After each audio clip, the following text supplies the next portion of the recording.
We're live. We're All here right. with Davey Bryan. Davey Bryan. Killing it. Chapter 2. Chapter dos.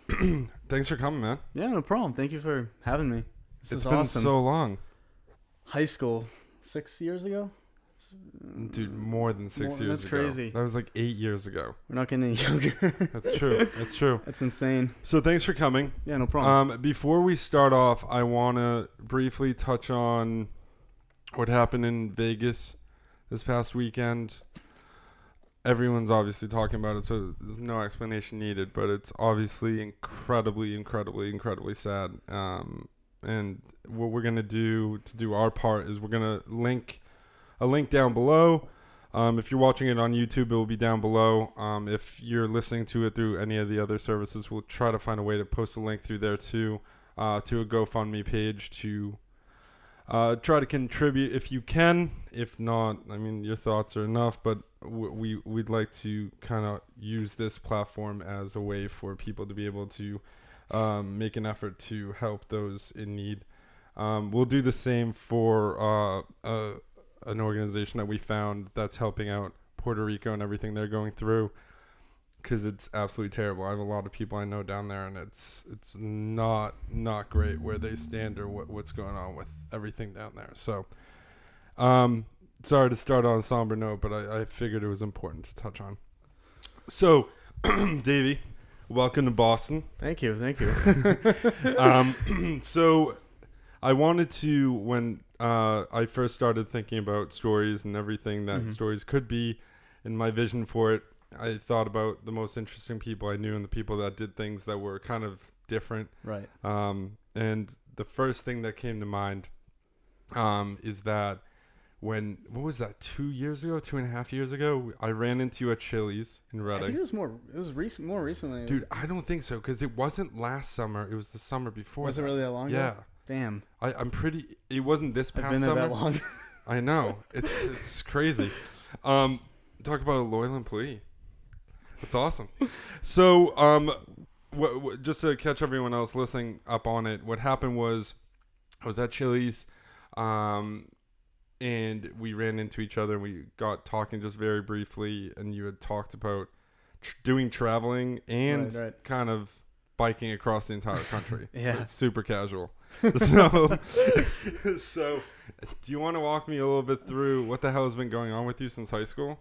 I mean, it's been quite a bit, but I mean, after high school, I wasn't really into the whole like college thing. Like, I mean, I kind of like, my family is like, comes from like a college background, like, can you hear me? Yeah, you're good. So my most of my family, they went to college, and I was like, I tried it. I couldn't. I just didn't like it. I was taking these classes that weren't appealing to me. Like I was taking the prerequisites and stuff, and I really didn't know what I wanted to do exactly. I had an idea, but it was just like, I didn't feel comfortable. I didn't feel like it was right. So I was like, screw the whole college thing. Did a lot of partying after high school. Not a boy. A little bit too much, I was kind of like, I never, in high school, I had my fair share of fun, but I wasn't like, I kind of, after high school, I was like, alcohol, fun, so I started partying all the time, hanging out with friends, having a good time. All of a sudden, like, I think like a year or two passes by, and I'm like, all right, I gotta do something, it's like, I'm just kind of not really doing anything. And I've always been into like adventure, I've always, a couple years, like I think I was 16. I mean, a couple of my close friends at the time, they cycled across the country, and like at the time I was like, I don't really want to do it. Like, it's just like too much of a commitment. And they just had the time of their lives, It's like they just, it was unbelievable. So here I am, 21, and I'm like, I need to do something big, something to kind of like just, like for myself, and just to kind of like a soul searching type of thing. And I remember I didn't exactly tell that many people. I was kind of kept on the down low because I was kind of, it's like I thought they could have been like a chance I may have like back down, like it was a big thing cycling across the country, So I kind of just started, doing a lot of research. I ended up buying a brand new bike. At the time I was working at two Dunkin' Donuts, making like close to minimum wage at the time. I was like making nothing. I was working like 60 hours a week at both locations, and between both locations. And I was just saving all my money. I was working all the time. I kind of started limiting, going out and whatnot. So I was just putting away all my money. And June rolled around and I had my bicycle, I had an itinerary, and I just kind of had all this money and set sail, That's crazy. I know. That's the craziest thing I've ever heard. Yeah, it's just like... No, let's seriously slow down because there's so much going on. I know. So you were working the two jobs. Yep. Between you having the idea, I understand your friends went when you were 16. Mm-hmm. So that was about 5 years earlier. Yeah. But between the time of you first saying, I'm going to do this, and you actually following through and doing it, what was that, a year? Longer? I like I said, I've always been into like adventure. So, after high school, so yeah, like I said, I didn't really know what the hell I wanted to do. So around the age of 20, I was like, I wanted to do something big, So I thought about the Appalachian Trail, and that's a huge commitment. It's like 6 months. Yeah, 6 months, and it's just like it was so extensive from Springer Mountain to Mount Katahdin, and I was like, all right, that's just like too much, maybe I could just do a nice easy bicycle ride across the country. Nice easy. No. That's gonna go down as the quote of this podcast. A nice easy bicycle ride across. Everyone, let's go. Suck it up. Stop being a pussy. Let's do it. That's crazy. Okay, so did you tell your parents about you obviously talked to your parents about this. I want to say about 3 months before I actually set sail, I told my mom. She didn't really believe me. No my kidding. Dad, yeah, no one believed me. I was just like, that's why I kind of kept on the down low. And then like the weeks, I had one of my friend who did it back, when I was 16. I'm very close with him still, and he kind of like was walking me through like making sure I wasn't like backing down and whatnot, So he just, he was a huge help in kind of like just making sure I like actually I told all three of the people that did the bike ride back when I was 16, and they all kind of just were like, do it, it's like you will never regret it. Like no matter how much money you spend, no matter how much time it takes away from college or work or whatever, it's like that's always gonna be there, so what how do you dude, I have so many questions. How do you even go about preparing for it? I understand, okay, first you need a bike, and you need a bike that will get you through it. It can't just be like a Walmart bike. It has to be like some. And then, but walk me through. You made the decision. You had the inspiration. You made the decision. Yep. You were iffy on it, and dude, I can completely relate to what you were talking about when you said, I didn't tell anyone because I was nervous I was going to go back on it. Exactly. That's exactly how every person that's creative and wants to do stuff thinks. Because we had this conversation, and I had tons of friends of mine say, especially when I posted we posted the first chapter the other day, they said, dude, finally you followed through with it. Like finally That's awesome. because it's dude, great. It's so easy to go back on yourself. And so I understand that. You went through that, then you purchased a bike. What other things do you need when you're doing this? Because it's literally just like it's one of those things where you just like I kind of learned as I was going. Like I was, you can't prepare for the mountains in friggin' Montana. You can't like prepare for the heat in Death Valley. It's like it's one of those things where you just kind of have to like it's like it's just a constantly learning experience. I left with a bicycle, 2 pannier bags, a few articles of clothing. When I got to the West Coast, I kind of reorganized everything. I'm like, I don't need this. I don't need this. I do need this. Wait, so you biked there and back? Yeah, but I took a bus across Texas, so I know. Oh, okay. So Doesn't count. You got to do it again. I biked. I biked from Boston to Portland, Oregon, and then I rode to Seattle, and then I wanted to see I have a bunch of family out west, so I wanted to see them.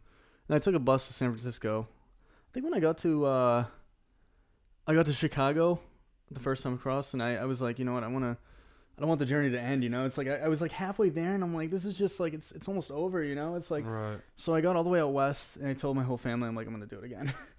Dude, what? I know. So hold on, you weren't even planning on doing the back. No, not at all. So you just didn't have enough. Yeah, I just it was like this is it. That's yeah, all. I'm like, I want to do it again. Yeah, dude, I drove cross country, and by the time I got to the West Coast, I wanted to end it. It was I know. That's crazy. So you met family. Let's walk across. Let's back up and walk across. You getting from Boston to Portland. So okay. you went through the northern route. Yes. Are you going back roads or are you going high? Mostly back roads. I mean, the further out west you get, you can start going on the highway. You can start like there's like highways. And in all honesty, I mean, back roads are so nice. They're really beautiful. But highways, like especially out west, like it's more like desolate. Like exits aren't like every nothing. Yeah, it's just so it's dead. like, There's you have just this straightaways. You have this like giant shoulder, so you're like safe. It's like. So it is nice, You're just surrounded by a lot of like, you have the cars going 100 miles like so fast, So it's like especially the trucks, dude. Yeah, that stuff's nuts. It's when crazy. You get to the Midwest, those 18-wheelers, I know, blowing past you. And it's nuts. They're all out there, yeah. And you've gone across there, so you know. Well, I went south though. Oh, you did the south. Yeah. Okay. We drove down. We went from Boston through Maryland down. We spent the 4th. In what's it called? Oh my lord, Myrtle Beach. Oh, that's good. It was disgusting, dude. I'm like the only person I feel like that didn't like Myrtle Beach. Really? No, if anyone happens to be listening from Myrtle Beach. But I was just, everyone hyped it up to me so much. Yeah, it's like. And then I got there. It probably didn't help that I was there on the 4th of July, which tourist season. Was it super like packed? Like, dude, it was just so packed and everything. So intense. And like part of what made me want to do the cross country road trip is part of it was soul searching. Like you said, yeah, like I feel like everyone's, and we kind of touched on it last week on. Like everyone just lives their life in such a like hamster wheel. It's just like you go from one thing to the next. It's just the same thing over and over. And I love being spontaneous. I love it, dude. From the time that I originally talked to you about the road trip to us taking the road trip was like 3 weeks. Damn, really? Like it was literally like 3 to 4 weeks. I love doing things because we went home that day, and we were like, dude, that story is so inspirational. This kid took his bike. I didn't even realize that you took it back, so it's even more mind-blowing now. Yeah.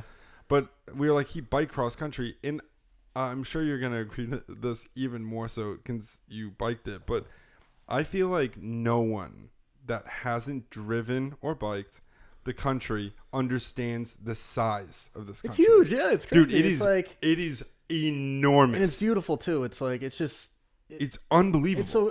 There's so much. Is it? It's just like there's a statistic that says that it's like only 4 or 6% of the U.S. is inhabited. It's like something. Nick, can you look that up? it's super little, and when you live in Boston or you live in New York, wherever you're living, you live on one of the coasts. You're like, dude, there's no way that's possible. Yeah, and then you drive. For you, I mean, you took a bus through Texas. We drove through northern Texas because we ended up going Myrtle Beach up through Tennessee. We did Nashville and Memphis. Then we went to Oklahoma City, all the way over to Albuquerque. Okay, so you kind of went like, okay. Yeah, and that drive from Oklahoma, dude. That's the worst drive of my life. It's a long. Like, I can drive to Toronto now, and it's easy. Like, driving from Oklahoma City to Albuquerque is the definition of hell on earth. There's nothing. There's literally nothing. I think I was in Albuquerque, and that's when I was like, I was starting to have enough. I was like, I got to Albuquerque and I was like, I can't do this. You know what it's like. You've been out there. It's just like it's a whole lot of like fucking nothing. You know. So it's really in 2010 they did a census and the United States consisted of 11 million census blocks. So 47% of the U.S. remains unoccupied. But Wow. that doesn't mean It's developed. right. Only 6% of the land in the United States has been developed. 6% has been developed. Wow. Dude, that is Like, nuts. You don't know what's like No. uninhabitable. Right. Right. It's insane. That's crazy. You know, and that's why I mean I really don't want to get into politics because it's not fun. But that's why I always laugh whenever someone plays the team game of like I'm a blank, like fill in the blank, because the fact that we're trying to like divide this country in two. Mm-hmm.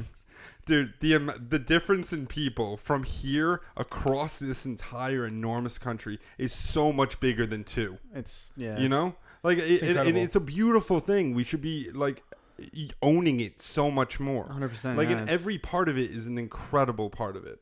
You know, there's not one state where I was like, I know, like everywhere. I remember like being in Iowa, and I was like.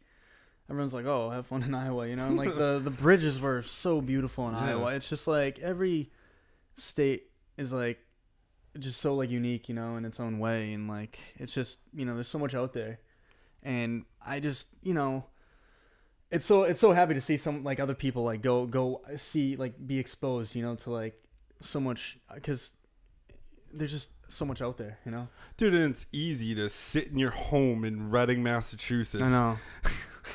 Having never left, literally, and judging the rest of the world, of course. And there's 90% of the people do it, right. And that's what's irritating. Get out there, and that's why I do. I think I'm so happy. I'm so thankful you're here because I think it's such a cool, dude. It takes balls to do that. It's so. Let's go back to the trip. So you're biking.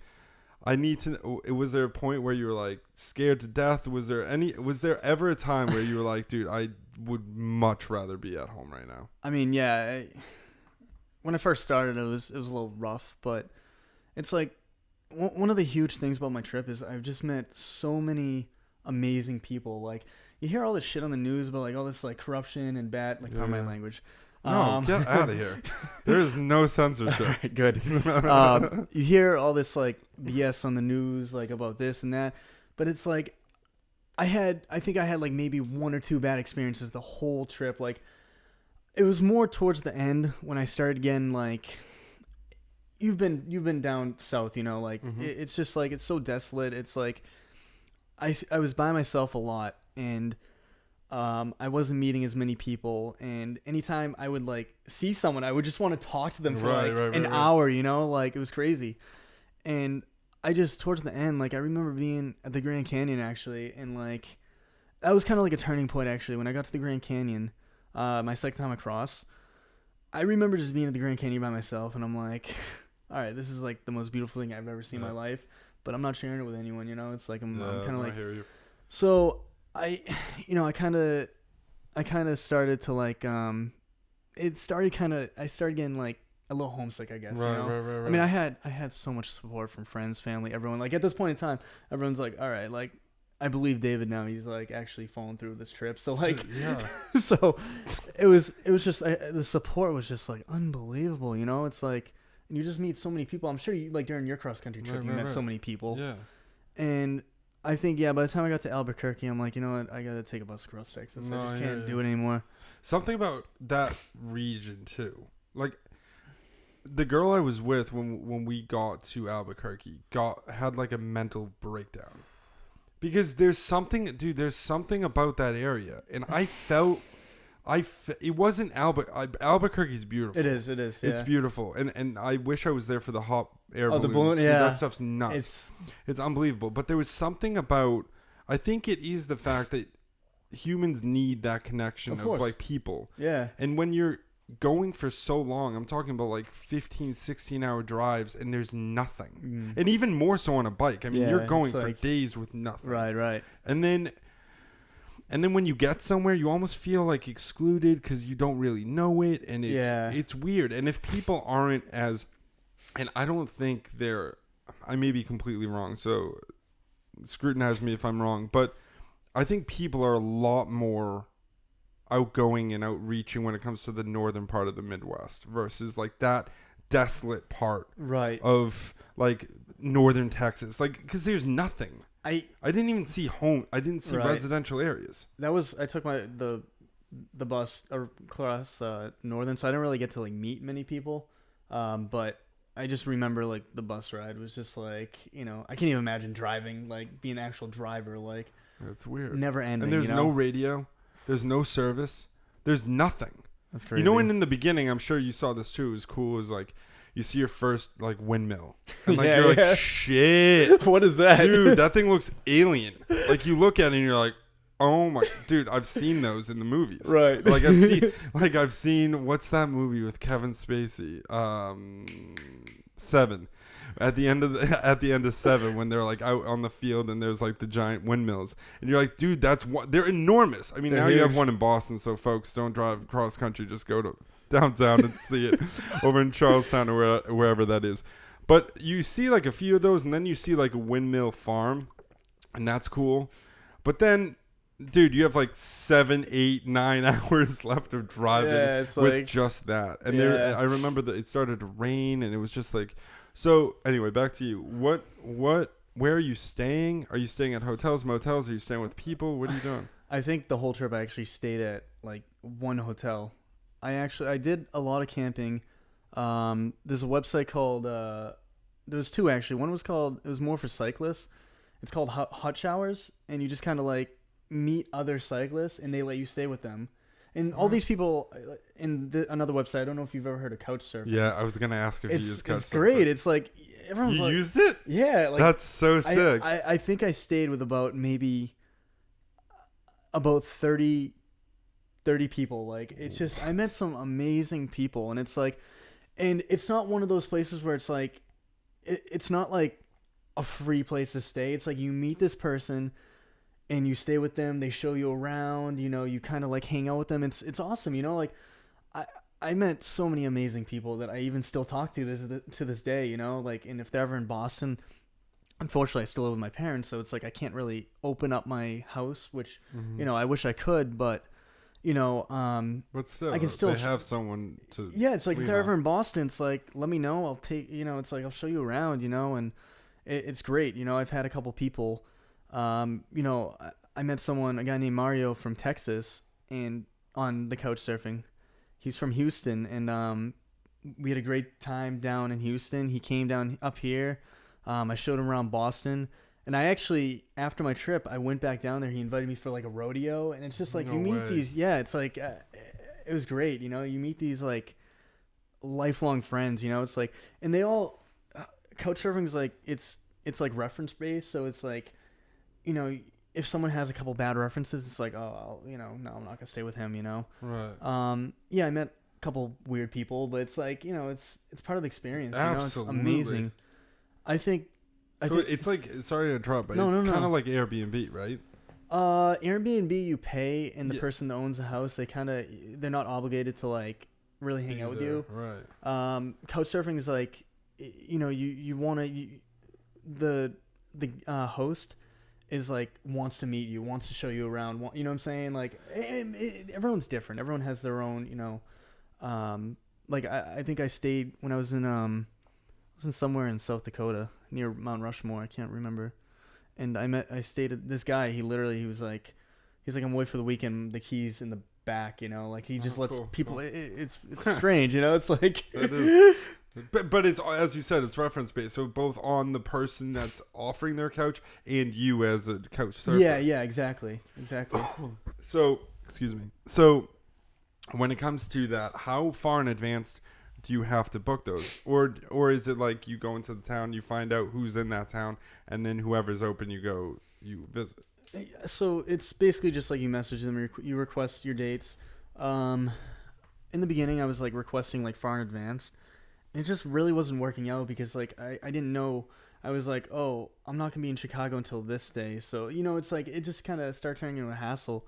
So I started booking them like requesting to meet these people and stay with them like days in advance. Like, you know, Right. I think when I was in Des Moines, Iowa, I messaged someone like a couple hours before. I'm like, hey, I'm kind of in a pinch, you know, like I took a detour, you know, want to meet up, you know, so. So you meet up before you go to their house? No. You just like meet them at their house. Like, you know, That's crazy. get into it. It's cool. You know, Who the hell came up with that concept? It's brilliant. It's I- so smart. so many people, like, if you know, first heard of it, you're probably like, when I first heard of it, I'm like, you know, but it's like, Yeah, but that's like Craigslist. exactly. You know? And then, Yeah. dude, I found this place through Craigslist. Did you really? And I was always a person that was like, dude, yeah, all right. I don't wanna Like, be, definitely not trying to get touched by the wrong people. No, it's just like I was like I always saw Craigslist as like a weird, Right. a sketchy, like great way to meet the wrong people. Yeah. You know? And then because I always use Zillow as like a place to find apartments or potential apartments, and then I needed a place kind of like last minute. It was like the first week of August, and I was like, you know what? What the heck? Why not? So you've only been here for A month, Oh. like a little over a month. What is Oh. it? October 5th, 4th. So I moved in the last week of August, okay. and yeah, dude, it was chill. I Just like worked messaged- out. Yeah, I messaged the person through Craigslist. I saw the pictures. The pictures look great. Again, I was hesitant, but I was like, Right. whatever. In times of need, dude, it's like in times of desperation, you start Exactly. to do things that you are completely out of your comfort zone. Exactly. And I'm so thankful I did. And now I tell everyone that says, oh, I need a place, even like last minute, like, hey, I need a place for 3 months. I need to sublet or whatever. Right. I'm like, dude, go to Craigslist. And they're like, It's like- oh, no, it's shady. And then I'm like, yeah, that's what I thought. Right. But you also have to acknowledge that the bad reviews and the bad kind of concept around, or not concept, but the bad things people think about Craigslist all come from before we were all completely plugged in. right. Exactly. You know? Yeah. Like, think about if anyone told you about Tinder or Bumble or any of those things in middle school, you'd be like, you'd be like, yeah, no. oh, I don't know if I'm down for that. Right. It sounds weird. right. Exactly. Right? Meeting up with random people that you have no Never connection met. Yeah. with Exactly. It's sounds like, like especially if you're a sketchy. girl, sounds like a bad thing. right. Right? But nowadays, dude, it's as the most normal as common it thing, gets. yeah. It's more normal than going to the bar and talking to someone. Exactly. Which is the It's most crazy 'cause depressing. It's true. Yeah. It's so depressing. I know. It's so I know. depressing. But I mean, it has its good things too. You know Anthony Pinocchio? Yeah. Like he met his girlfriend through Tinder. I hope he doesn't hate me for mentioning that.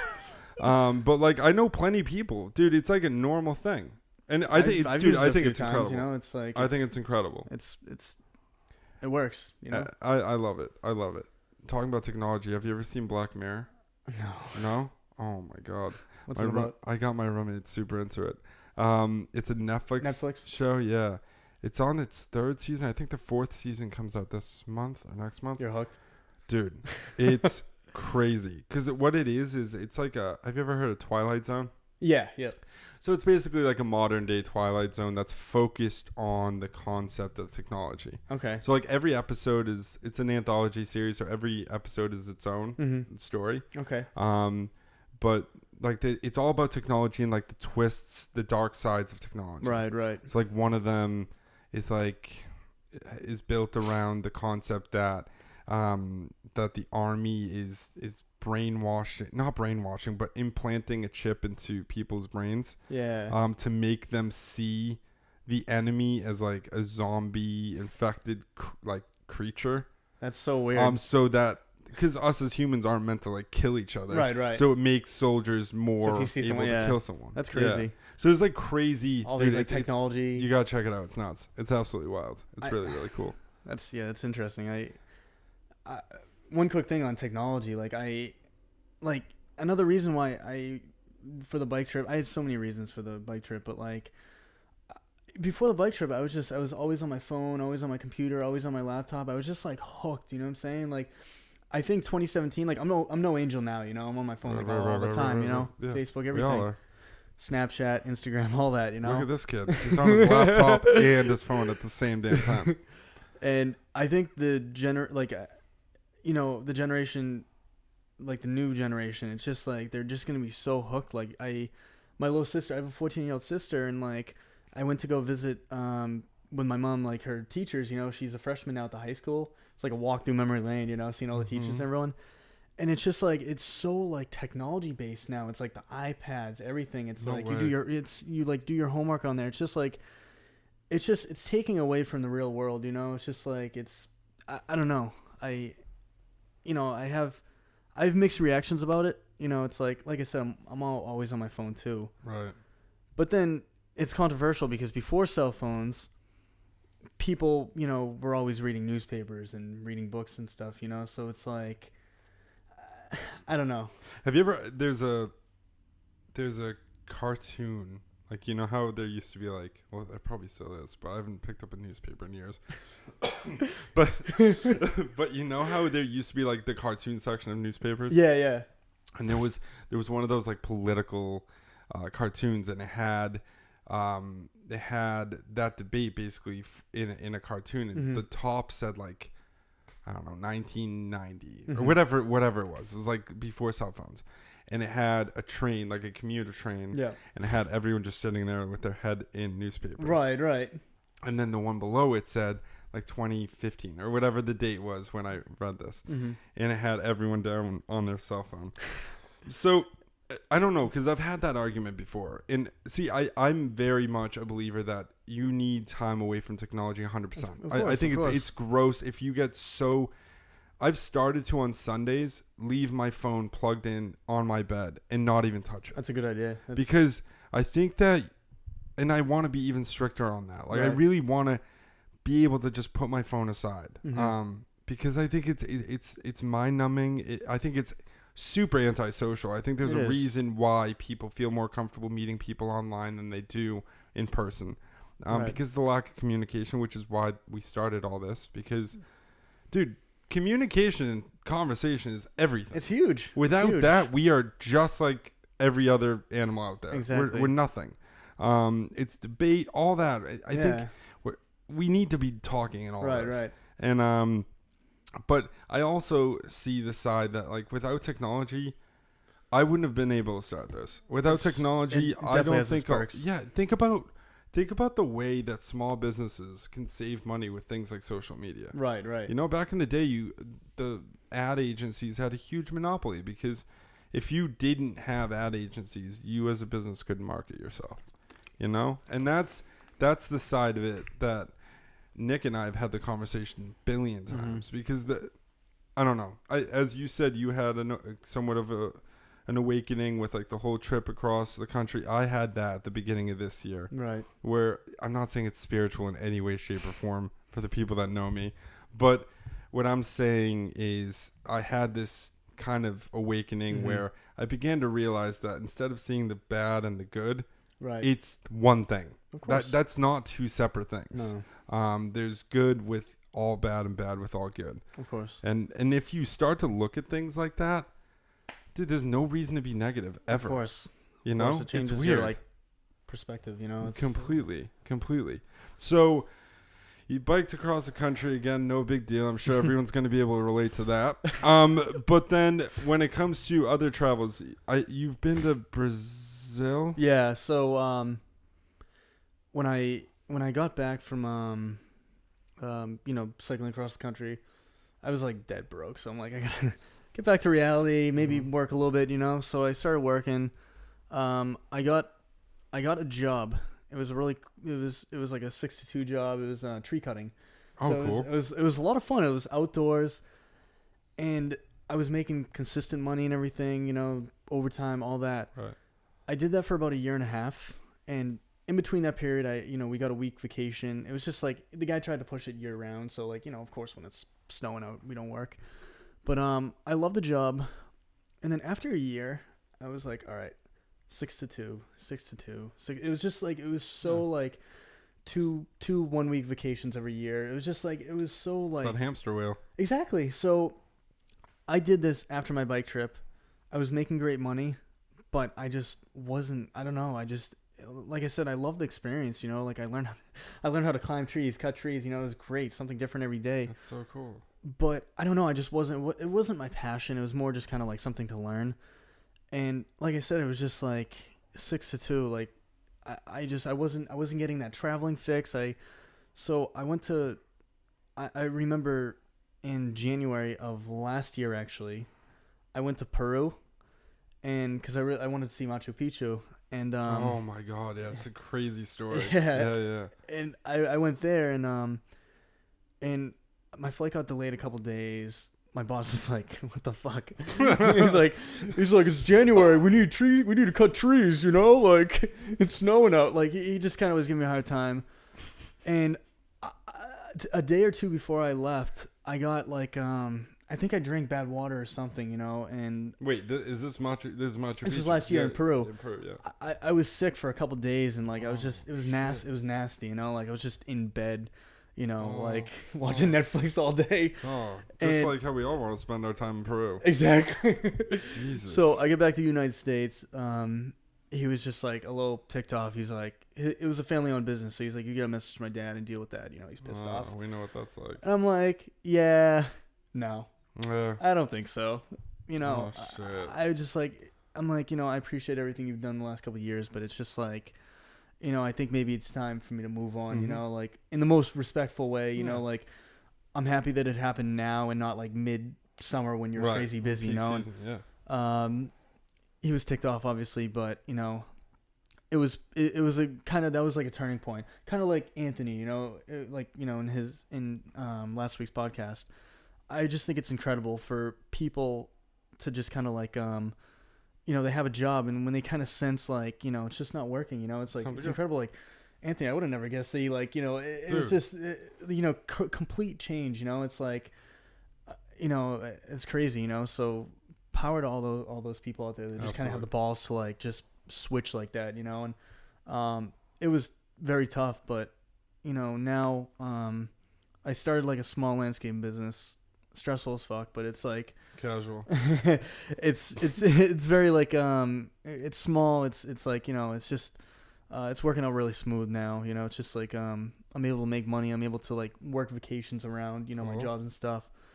And that was kind of like always my dream, just to kind of like find a job that allows me to like travel.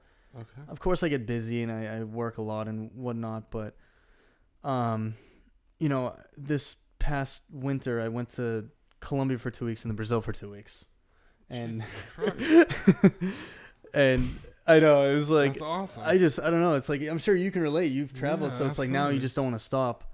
No, absolutely. And then July I went to Mexico for a week, and I actually Jesus Christ, have a little something here if you don't mind. Oh Jesus Christ, it's a little tequila. Oh boy. And I Nick loves tequila. Do you? You like margaritas? I pre-mixed a little. No way. Yeah. What a savage. I know. That's awesome. I don't know. I don't know how this is gonna taste, but I Nick, kind of can you dump it. These and bring better ice?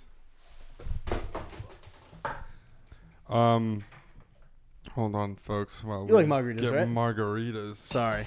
Mixed by Davey. Are you kidding me? This is dope. Pressure's on for Jess next week. What are you bringing? Or not next week. It's 2 weeks from now. That's awesome. So this is unopened. I got this in Mexico City. I gave it to my mom, and it's been sitting in the cabinet for the last 2 months. Sorry, Miss Brian. And I don't see her drinking this kind of tequila. And that's awesome. I know. So is it made? Where is it made? It was made in Mexico City, I believe. That's so cool. Yeah, it's just like a little bit of tequila in there. Nothing like tequila. I hope this is awesome. This is the last thing that I ever thought we'd be drinking. I know last week you guys had a little good scotch. Yeah, so I'm like, this is a good time to bring out the margarita. The margarita.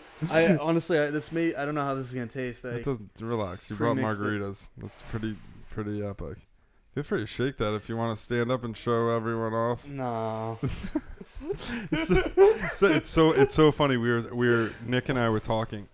Well, not just Nick and I, but my friends and I were talking too about the drink, because for some reason when I was thinking about, and I think about stories way more than I probably should, But it's like you found something that you're passionate about, and Right. dude, if I could do this every day of my life for the rest of my it's life, crazy. I'd be It's like- doing it. It's like the thing that makes me happiest. You can always like, you can go to Switzerland and like I'm sure people out there and Yeah. like talk to them about like it's like it's so Anyone, cool that you dude. can just like this It's is just- great. It's just the conversation. But what I was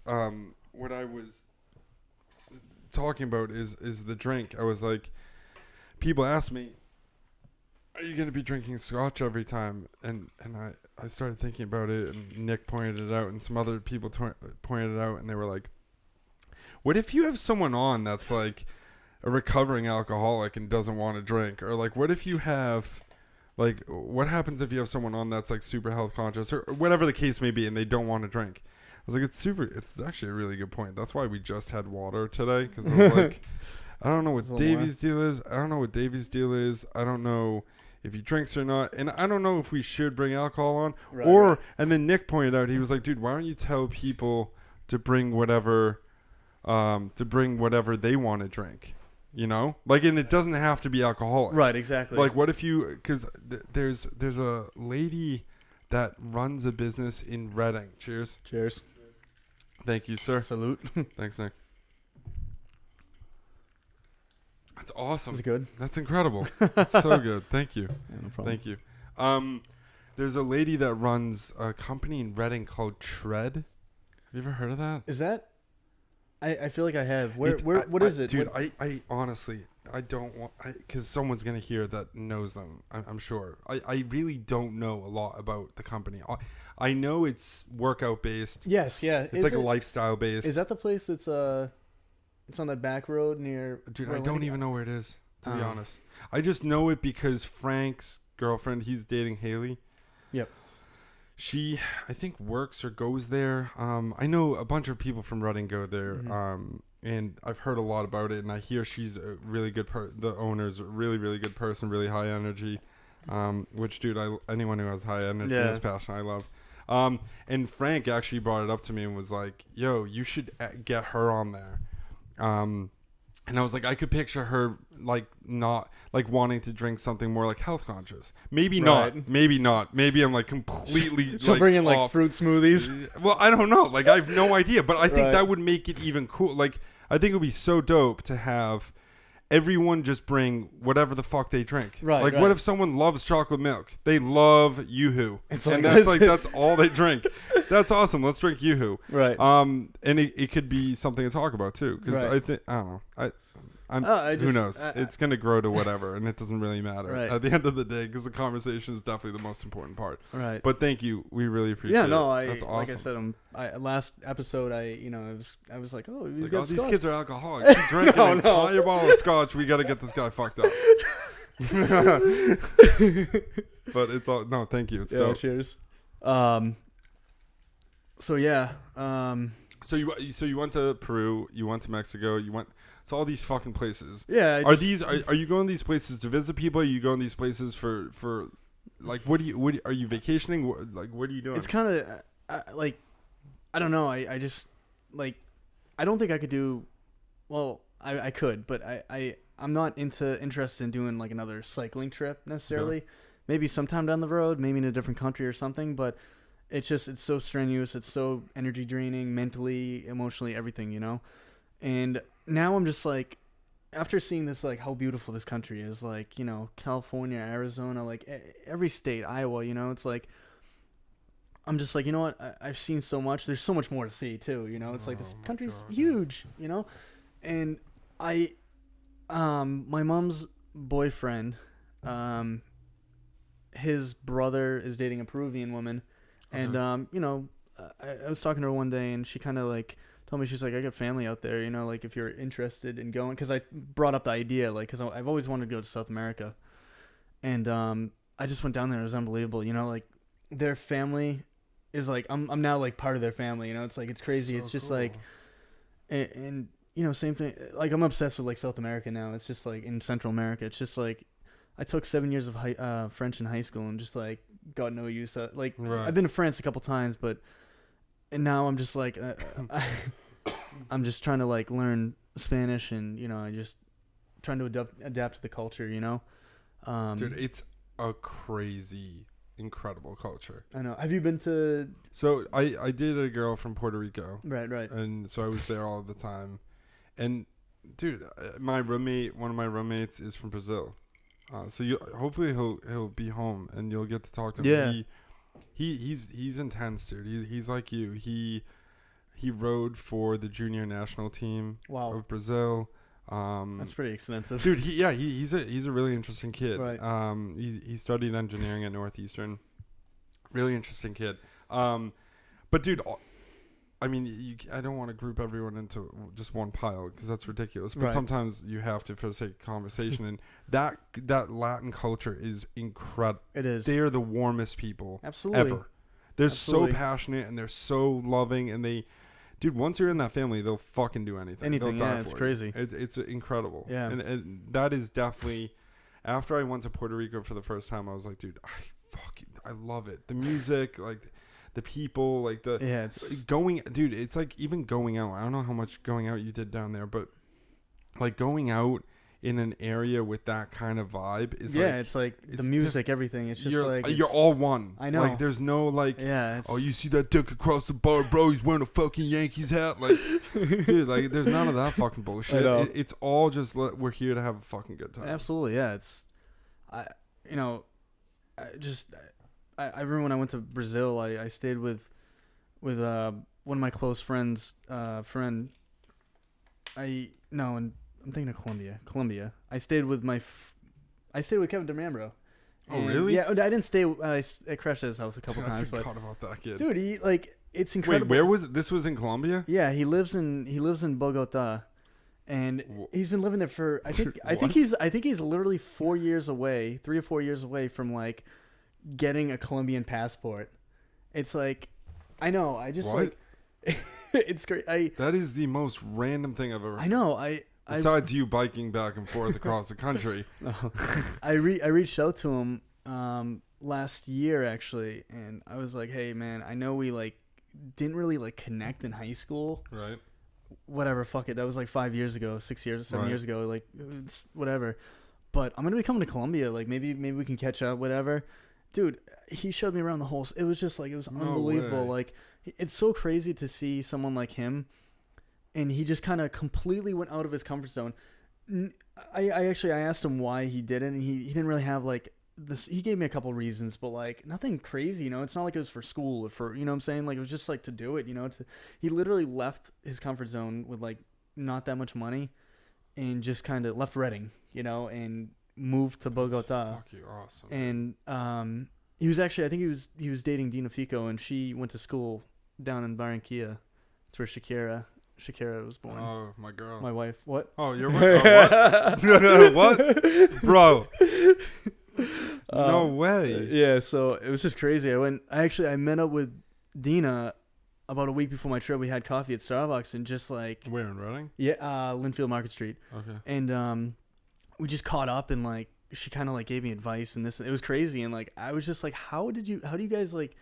It's such an admirable quality to like just leave your comfort zone, you know, like, you know what it's like, you know, it's awesome, like Anthony, you know, it's like, it's unbelievable to just, and then move to a third world country. It's like, that's like when he comes back to USA, he's not gonna be the same person, you know. No. He probably won't like it. It's gonna be weird. You go to like get coffee with him, he's gonna like pull his ID out of his sock, you know. It's just like, you know, it's just crazy down there. It's gonna be weird. It's, you know, I can only me being there 2 weeks. I got back and I was like, why the fuck is coffee so expensive? You know what I'm saying? It's like, yeah, dude. But have you ever heard of the book Tribe? No. I think you should read it. Wait, Tribe. Do you know? It's written by Sebastian Young. He's the guy that wrote Perfect Storm. Oh, really? Yeah, okay. And it's I don't know. I go into reading anything and watching or listening to anything say I'm gonna take pieces that I like and I'm gonna use them, apply them. You know? Yeah. I'm not really gonna. Cool, yeah. I'm not gonna read a book and agree with everything because then you're just like everyone else watching CNN or Fox News or anything that's like, oh yeah. Did you hear what? You know, like no. So we got to do this. No, you have to like take bits and pieces. from different areas, and that's how you grow your persona, in my Absolutely. opinion. But so the book basically talks about all sorts of things. All focuses very much on like human instinct from the past. It also Wow. talks a little bit about like PTSD and how people believe that PTSD in soldiers, has to do with when you're in war, the bond that soldiers share is so intense and Wow. so tight knit Right. that when you come back, you have nothing that relates to that bond, and in turn you feel alone. Wow. So, and the worst thing for a PTSD patient to have is to be alone and to feel like segregated, right? Right. That's why people say 'Cause that they don't when have that like family, that, right? Yeah. And that's why when what a lot of people say is when a soldier comes back, you want to get them right back into society so that they feel like they're an active working part of society, rather than someone that no one can relate to, because Right, they'll feel exactly. even more like kind of abandoned. But the reason I brought that up is because it reminds me of that, right? When you're coming from a third world country, basically, and you come to the U.S. and everything is so disconnected. It is. Yeah. You know, like It's like- I mean, when you went biking and all that, I'm sure you felt it, because I mean, there's no bigger sense of community than when you start to realize how nice people are that are Right. inviting you into their homes, and then you come home and it's just kind of like, Yeah. as connected as technology allows us to be, we also are incredibly disconnected in a lot of ways. No one talks to each other. My biggest pet peeve ever is when you go to a restaurant and you look around and you realize everyone's on their Everyone fucking has phone. their cell phones. You know, it's like they're with their date or their husband. Or Dude, whatever, and that's it's the like, grossest thing It ever. is. It's like. It's so gross. Yeah, You see a it's- date and you're like, Jesus Christ, know. if you're that bored of each other, just fucking break know. up. Hope It- that I, Tinder date's going okay. I remember the first time I ever saw that, I was in New York City with my dad. This was when I think I was in 7th or 8th grade. We went to New York for my dad's business trip, and he took me. And we were sitting at a restaurant outside. So 7th grade, that was a ways ago. That was like before smartphones and any of that. That was when like the Razor. The Razor was the like, friggin' yo, Nokia. yeah. But like I remember the Razor came out and I was like, oh shit, dude. Gotta that get my kid's hands on got a that. I Razor. know. Yeah. And so we were sitting at a restaurant like outside having dinner, and we saw a couple walk by and they were holding hands and they both had their razors in their hands. And like, just think back on that. I What the know. fuck were you doing on that thing? Because all you could do was text, play Snake, and like, like what the fuck were you doing? I You, know. you weren't surfing the web, Right. You know. Of course. So like, I never in a million years back then would have thought, oh yeah, we're gonna be in a time where everyone's just dates are like, Yeah. It's like. and I do blame that on technology a lot, because I've experienced this and I've seen people experience this. When you have the ability to talk to someone the entire day, what the fuck do you talk about at the end of the day? I know. Dude, you come home and you're like, so how was your day? It's like, it's basically like you were sitting next to each other the whole day anyway. Right. And that, I think, definitely helps divorce rates 100%. and all that yeah. stuff. You know, it's sad. Yeah. A couple months ago, I broke my phone and I didn't have a phone for a couple days. And I remember I was on the train and like it was just incredible, like all these students and everyone. It's just like I was just looking around, you know, because I didn't have a phone to stare at, you know. So it's like everyone on the train was just like they were just like zombies, you know. Like one girl walked into the train, sat down, you know, and stood back up, got out of the next stop. It was just like there was just no communication, like no like social interaction, like, you know. It's crazy. And like I said, I'm no angel at all, you know. I'm on my phone all the time. Like I'll be like at work and I'll like pull up my phone. I'll be like, what am I even looking at? Well, yeah, exactly. Isn't that the weirdest when you look at your phone, you're like, what the fuck am I doing? I know. What was I gonna check? Dude, I've seen that on the bus, or not the bus, but this train. I've seen it in public at bars. When you see people pull out their phone, they like turn on their phone and then they look into it, and then they like go to the home screen, and then they'll be like, I know. It's like, what do I do? Yeah, and then they'll shut it back off, and then seconds later they pull it back out, and they're It's like, crazy. and they just look at the home screen. Yeah. But That's why I like how you like. That's a good idea to like leave your phone plugged One in day on a of Sunday. week. Yeah, something just kind of like, no, you know, you don't have to go crazy. It's like, you know, just kind of spend a day to like, you know. Just whatever day of the week. Yeah, it is. exactly. You know, exactly. because I think you can be extreme and say, fuck it, I'm getting like, dude, I know people that I've heard of people that still have flip phones and like stuff like Right. dude, chill. Like, let's settle down. Yeah. That's like the people that like did stuff in high school just to do it. Right. You know right, what I mean? Exactly. Like just to be known as the person that was doing that. But I also think that the other there is that fair balance of, hey, one day a week, dude. We are all not so important that we need our phones all Right. day. And if Exactly. you think that, you need to reflect on yourself and Mhm. realize you're not that important. Right. Because you die tomorrow and the world will still keep going. Exactly. You know, exactly. it's so funny. I always used to make fun of my dad because he was always such a hardo about not putting his email on his phone. And I was like, dude, just put your email on your phone. He was like, no, I won't put my email on my phone. Then I'll always be on it. And I always laughed Right, at him. And then at the beginning of this year, when I had that like kind of awakening thing, I was always stressed out. I was always like pissed off. Right. I was always super on edge. Like someone could make me snap instantly. Any second, yeah. And I said one of the first moves was I took email off my phone. And I was like, because think about it. If you're at work, right, you have access to your email. Mm-hmm. If anyone really needs to try to reach me when I don't have access to email, anyone that really needs to Right. has my cell phone number. You can just So they text can you call whatever. me. Yeah, Call you, me, exactly. text me, whatever they want to do. Agreed. So I think that's a huge mindset change that people have to acknowledge. Right. But right. I think that it's very, very, very important, and it can be incredibly hindering when you take yourself too seriously. Like, just chill I out. agree, yeah. Stop. Yeah. And it's also like the way people interact. Like, think about you. Like, if you and I didn't decide to sit down and have this conversation just because we never really hung out in high school and we never really talked and all this stuff, and if one of us was one of those dicks and was like, I know. Davey, what the fuck does Davey do? You know, like if I wasn't like open Yeah, to no, like it's talking to you, awesome.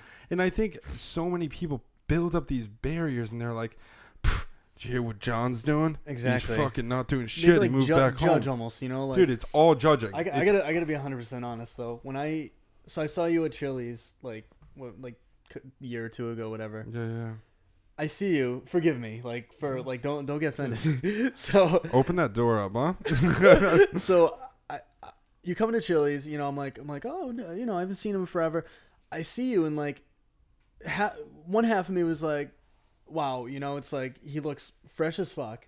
You know, it's like he's got the nice haircut. You hear that, everyone? He's got the pretty girl, you know, post-college graduate. You know, like I was like, wow, like you know, he's got it going. You know, and the other half of me was like, you know, like high school, college, girlfriend, get married. Right. career for the next 50 years. You know what I'm saying? Like I was like, I was kind of like half. Like, you know, I fuck was like, this kid.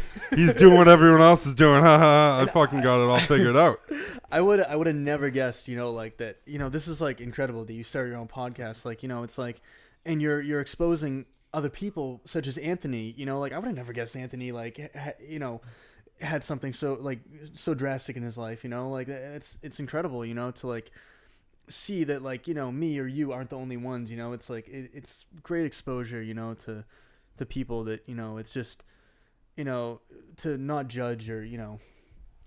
Dude, it's so pointless. Right, exactly. You know, and I feel like, dude, I was a dick a lot of my life. You know, I can honestly say I was not a nice kid for a lot of my life. And whether it was like to one person specifically, or if it was the way I just viewed people. Right. You know, I don't even know if. I mean, dude, I'm pretty sure in Reading a lot of people knew, like, oh, this kid's an arrogant piece of shit, whatever. Because, dude, I did, dude, to be as honest as I can. When I came home from Switzerland, when I did that, like, whole year when I worked in Switzerland after high school. It's incredible. It is, but it's again, you can't take yourself too importantly, you know, Right. and that's sometimes difficult when you're young. And I was 18, I was parking Ferraris and doing these things, which, dude, looking back on it, dude, I was a fucking glorified valet. Like, settle down. Right. You weren't owning Still, those you know, Ferraris. it's like Yeah, but still, like, who it's am like one I? of those, like, I'm a boss in the moment type Yeah, of things, in the you know? moment, Right, in the right. fucking moment, I still go to bed just like everyone else. You That's know? true, yeah. But when I came home from that trip, as much as I learned on that trip, dude, the biggest mistake or the biggest thing that, if I ever did have regrets, would be I came back with that mindset of no one else gets it. Right. You know, I was right. like, dude, all these people, just like you in the restaurant, when you had that mindset Right, of like, yeah, exactly. dude, look at this person, like, yeah, great, they're going to fucking BU, but they're gonna be nothing, like, you Right, know, right. and dude, it's such a weird, poisonous mindset. Yeah, it's why are like- you having these thoughts? Why are you judging them? Because everyone's doing it because they think it's the right thing for themselves to do. Exactly, yeah. And they're gonna, maybe it is. You know, there's plenty of people we went to school with that went to college and then got a job, got a girlfriend. Dude, a lot of people are already married, and It's crazy, I know. I wouldn't, but that doesn't mean it's wrong. Right. All that means is that in their life, that's exactly Everyone's what works. different. Everyone has their own, like, reality, you know? Like, you have your own different, road, I have my own, different road too, Like, I didn't go to college. I decided to friggin' Dude, I'm jealous as fuck. I'm not even lying. If there, dude, and this is controversial as fuck, but if there was one thing I could take back, it's going to college. Because I had to pay it myself, dude. Did you really? And it is miserable. Dude, I pay almost $900 a month to pay off fucking school. Damn. And I have nothing. You know? No, I'm not saying that at one point it wasn't crucial. Right. But what a lot of people don't acknowledge is that back in the day when that whole statement of you need to go to college to get a good job Right. was going around, not close to half the people that are going to college were going to college. Right. So if you got out of college and you had a diploma, it was like, holy shit, dude, you have a fucking diploma. You have yeah. to step up. You have like a foot up on everyone else. Exactly, yeah. But the issue is now that everyone, dude, it doesn't matter rich, Yeah. poor, it doesn't matter. The majority are going to college. That's nothing. You're just like everyone else. right. So then you Nowadays have to need, go to like, grad a school. Yeah. Then you're going to grad. But then think about that. I mean, and again, I'm not judging. Just to me, it wasn't right. I don't Right. think that anyone on this planet should be able to say that every human being should go to college, because that's crazy. Right. Because Exactly. there's certain passions and there's certain jobs that just don't. It's just not necessary. Right. Right. You can still do what you love. You can still do things, and that's why, dude. I didn't know you didn't go to college, and it doesn't fucking matter. I doesn't matter. started taking classes, and I was just like, I remember my most recent class.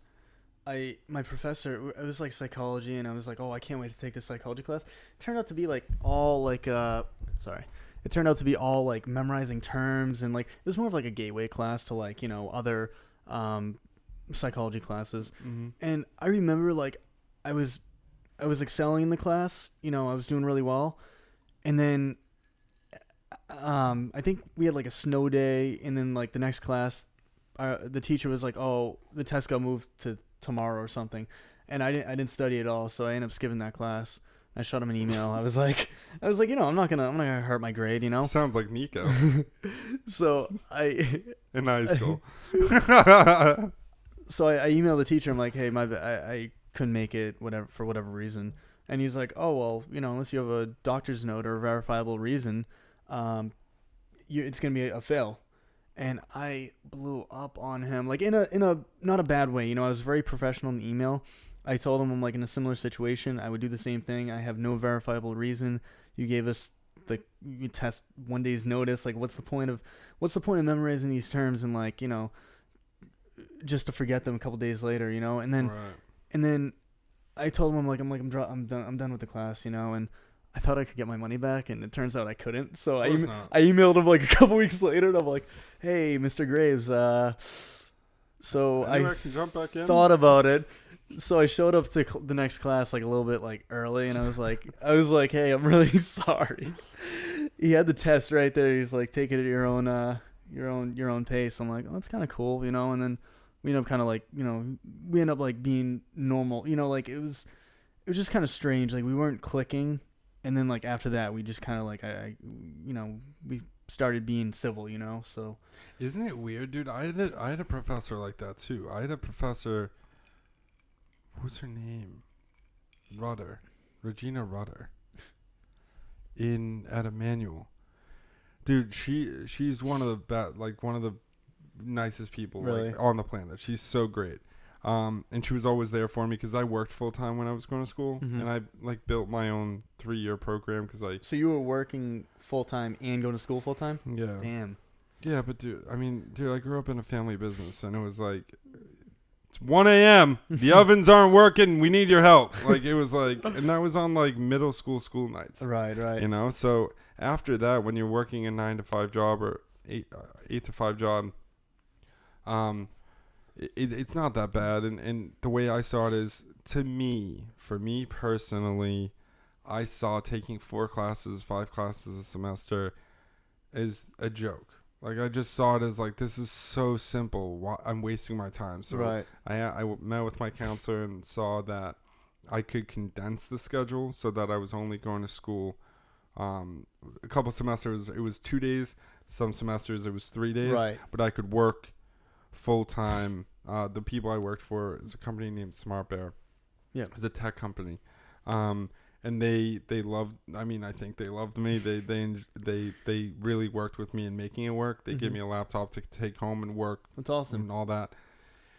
And dude, to be 100% honest, one of the main things for me was I never took school serious until I saw it in the real world. Real world, exactly. So like I needed that work in school to even keep me going to school because all of it seemed like bullshit. Yeah. You know, it all of it seemed like exactly like you said. Either I'm memorizing something to just test it and then forget it, or I'm learning a weird variation that the professor must have made up based on a course she or he took in college themselves.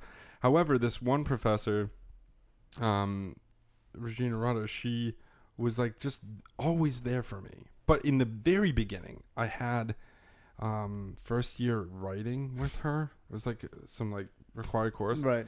and we didn't click. It just like, wasn't because you know me, dude, I'm kind of obnoxious and like obnoxious in the sense that like I speak my mind, and if I don't like you, it's going to be made very clear that I don't like you, right. and I'm going to be an extra hard dick about it just for fucking shit's sake.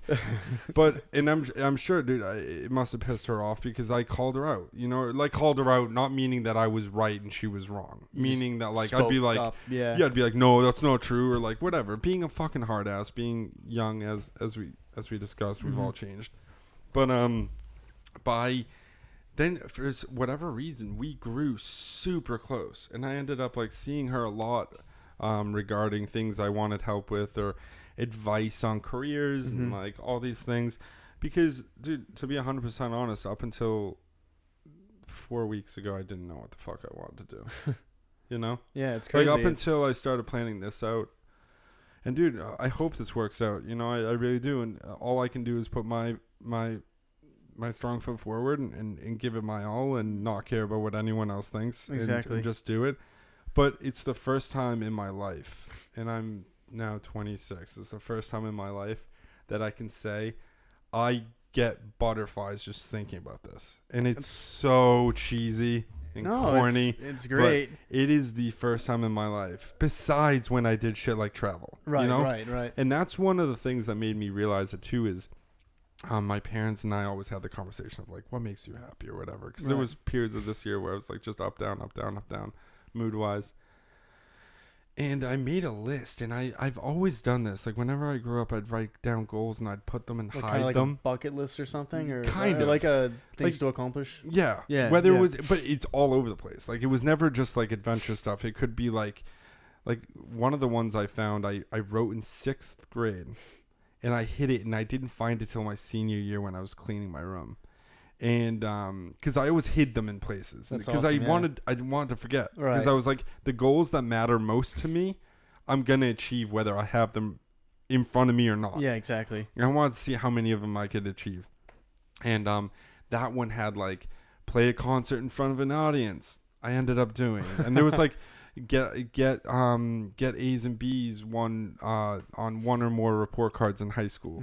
Like all these like random things that didn't have any connection. They were just like things that Just I random wanted stuff to do. Yeah.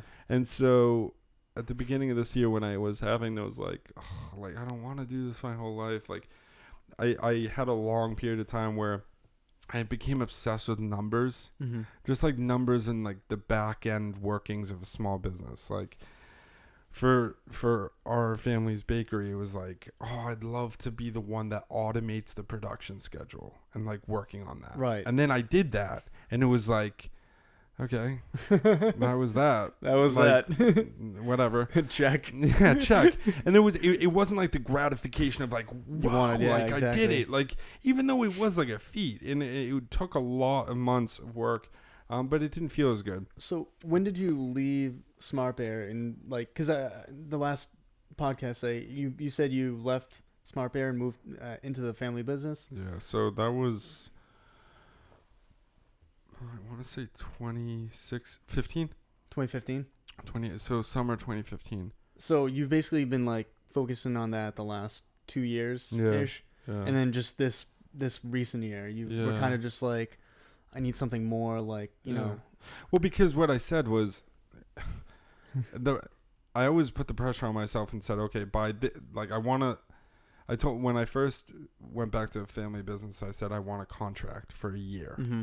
Like I want a year's contract. Right. Because my family is very, very, very European in the sense of like harsh growing up. Not harsh growing up as a bad thing, but like honest growing up. Right. So like, my parents would never treat me better than any other person that works with us. So equally, like completely equally. It's like not like so you can come in and be like, like so equally that I got fired, or was it me or you, Nick? One of us got fired for Probably being Nick. late to work. I forget. It was so long ago. One of us got fired. No, it was me because I had to walk home. I got fired for being late to work. This was when we just had the Reading location. Fired from So it wasn't even like we were a big operation. It was literally like we had one store. I showed up 5 minutes late to work, and it was like a 5 a.m. shift. And my dad goes, yeah, get the hell out of here. Walk home, and you can reapply on SwissBakers.com. No. Yeah. That's annoying. So that's crazy. It's great. That is good, though. It's great. It's like it makes you grow up real quick. No, exactly.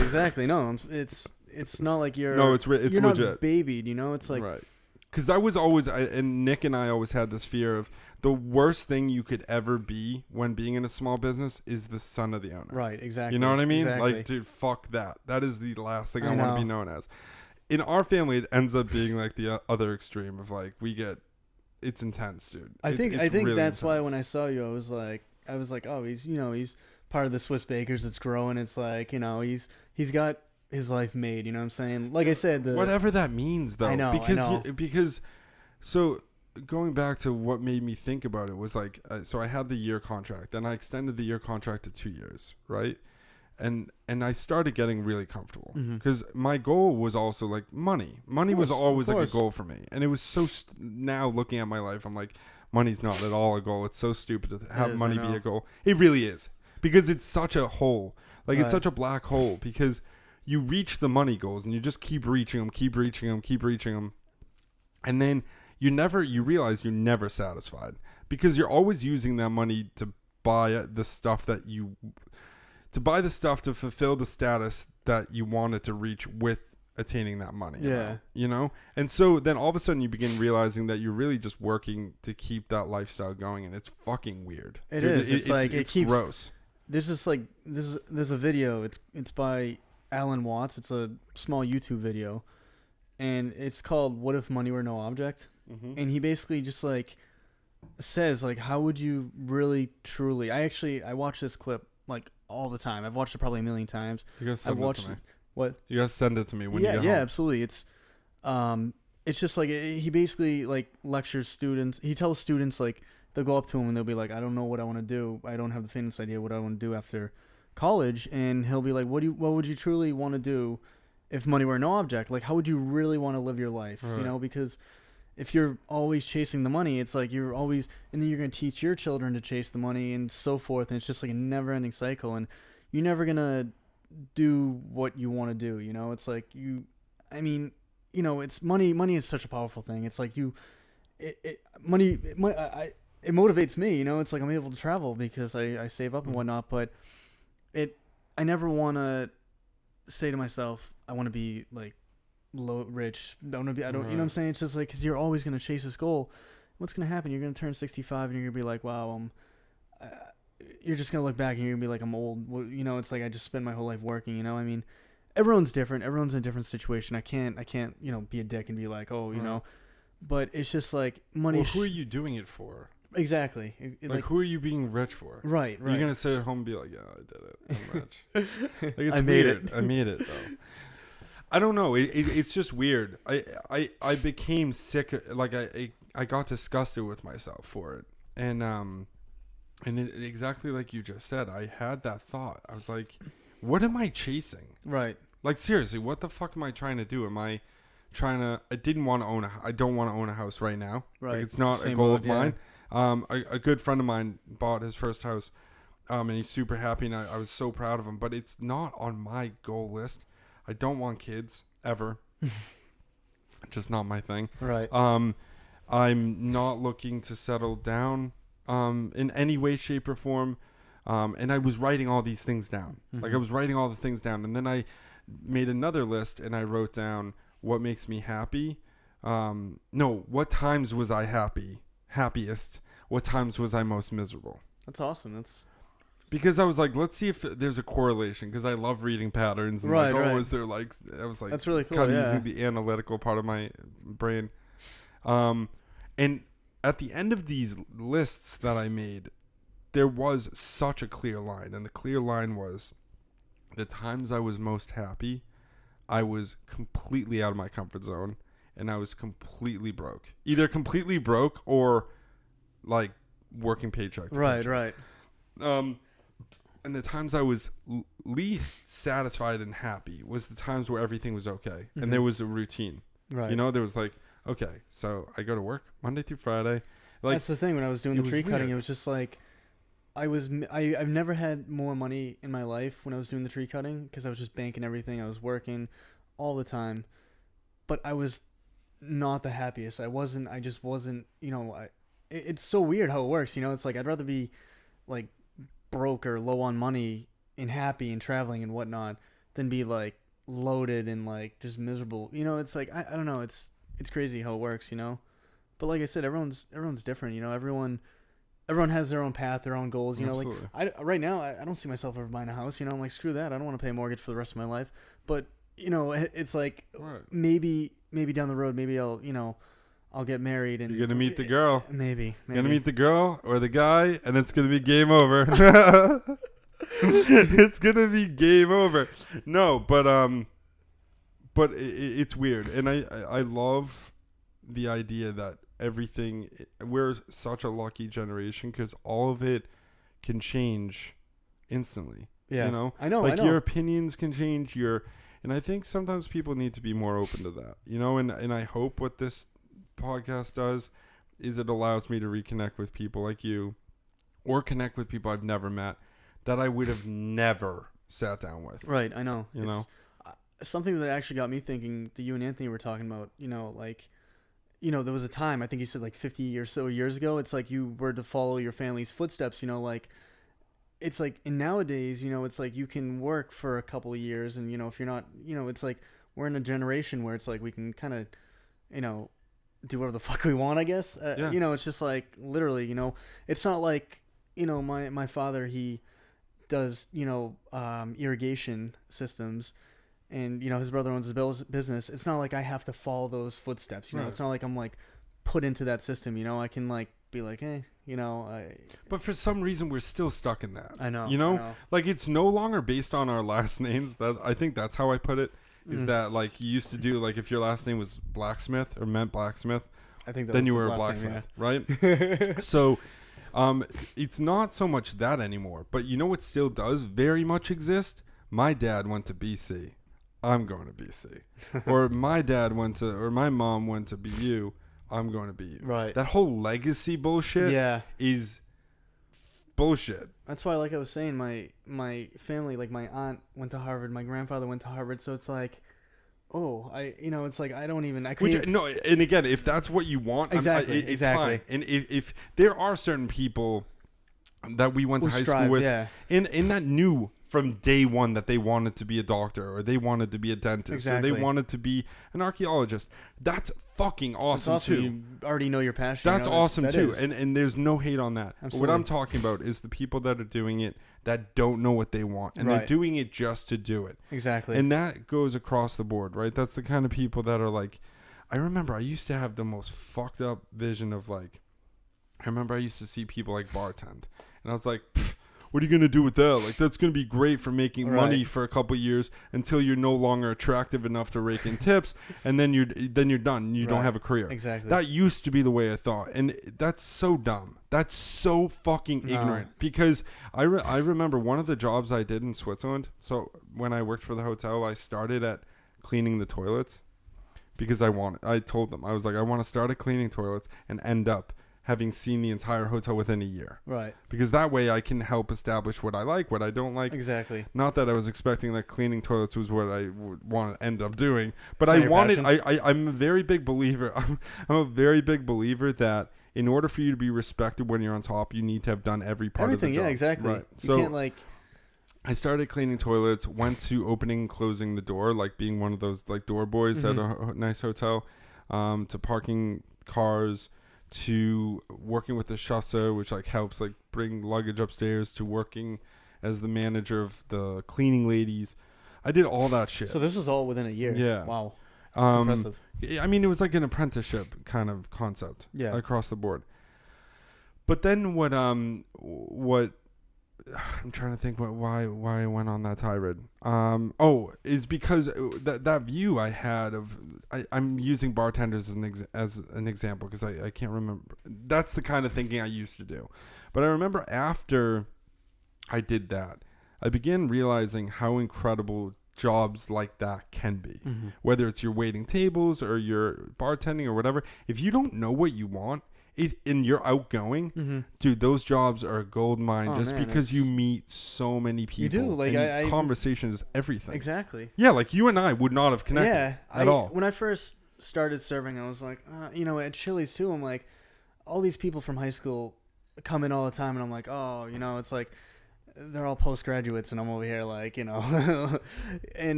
but it's crazy. It's like, without the small landscape biz in the serving gigs, it's like I don't think I'd be able to travel as much, like I'm able to, like, I'm very lucky that these jobs are able to support my, well, I don't think they're too happy that I'm gone for months at a time, but it's like I'm very fortunate to be able to like have jobs where I can make quick money, like maybe sometime down the road I may want to get a formal education or something, anything could, like you said, we're always changing, something.